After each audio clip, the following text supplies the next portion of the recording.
Professor Marins, o senhor vê nessa posse do Trump hoje, que é a notícia do Dia Internacional, uma oportunidade para o empreendedorismo brasileiro? De que forma? Olha, eu, sem dúvida, Paulo e amigos aí da Rede Vida telespectadores, é o seguinte, a gente chama em antropologia de efeitos não lineares de um evento. Quer dizer, os efeitos lineares são aqueles que a gente vê acontecerem imediatamente, né? Aqueles que, em função das ordens executivas que o Trump tá assinando, essas coisas todas.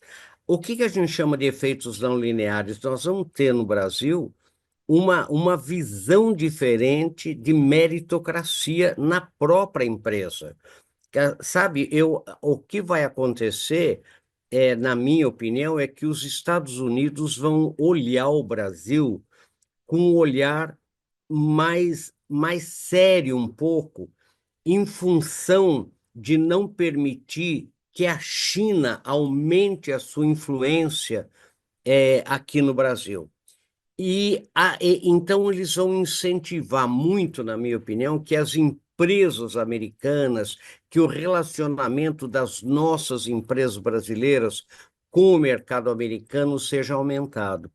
Né? Por quê? E mesmo no agronegócio, quer dizer, nós vamos ter um grande aumento, uma grande força no agronegócio, para que a dependência que nós temos um pouco da China também ela possa diminuir, porque isso é estratégico para os Estados Unidos. Vamos lembrar que o Brasil é a oitava maior economia do mundo e na América só fica atrás dos Estados Unidos. Então, os Estados Unidos têm muito interesse no Brasil, não tenho dúvida. Nós temos vantagens comparativas muito fortes, né?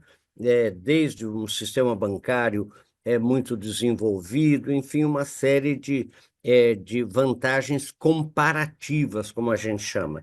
E em nível de empresa, o efeito não linear que eu vejo é assim, maior honestidade, sabe? Menos aquelas coisas, maior ênfase à produtividade, à meritocracia.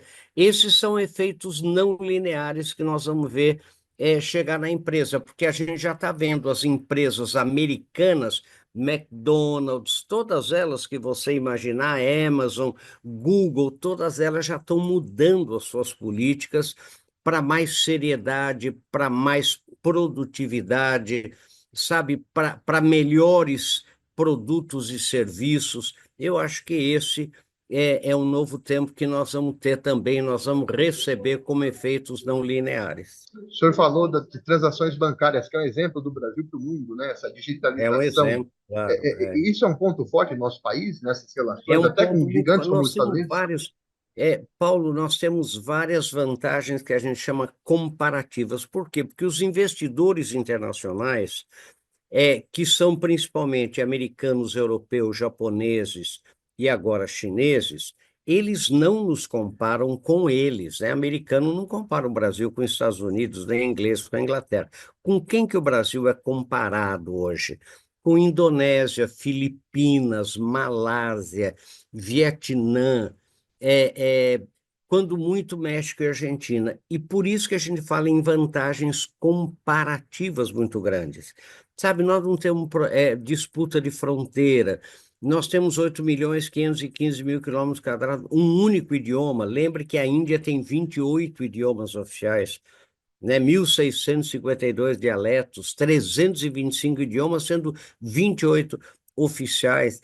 Lembre, a Indonésia é formada por 17.600 ilhas, então nós temos vantagens comparativas, né? 17 mil quilômetros de fronteira sem problema de fronteira, 8 mil quilômetros de costa com 43 portos ativos, uma aquicultura muito grande e um agronegócio que é o concurso, né? Você veja, a gente é primeiro, é produtor e exportador em um monte de coisa, né? A cada 10 xícaras de café que se toma na Europa, 7 são café do Brasil, de cada 10 copos de suco de laranja, 9 são no Brasil. Né? Então, veja que a gente alimenta hoje 1,2 bilhão de pessoas por dia. Então, a segurança alimentar do mundo hoje depende do Brasil. Né? Então, tudo isso faz com que as nossas vantagens comparativas sejam muito atrativas. Então, muita gente me pergunta, professor, com essa coisa de crise, insegurança jurídica e tudo isso, como que as empresas continuam, né, investindo no Brasil? A Toyota agora 11 bilhões, né, até 2030. Por quê? Porque as vantagens comparativas são muito grandes. Onde que eles podem investir?